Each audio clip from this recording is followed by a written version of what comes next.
కాబట్టి ఆ రోజు మరిచిపోకుండా ఆషాదశమి నాడు పరమశివుడికి చందనోదకంతో అభిషేకం చెయ్యడాన్ని మర్చిపోవద్దు.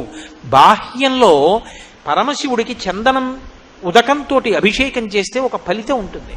ఏమిటా ఫలితం అంటే కొడుకులు వృద్ధిలోకి వస్తారు, వంశం నిలబడి వంశం అంతరించిపోవడం అన్నది ఉండదు.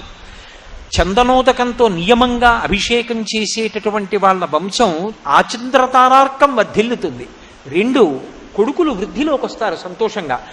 ఆషాదశమి నాడు చేసేటటువంటి అభిషేకం, అందున ప్రత్యేకించి చందనోదకంతో చేసే అభిషేకం, పరమశివలింగాన్ని చందనంతో అలంకారం చేయడం చాలా విశేషమైనటువంటి ఈశ్వర కృపకి పాత్రులు కావడానికి కారణములవుతాయి.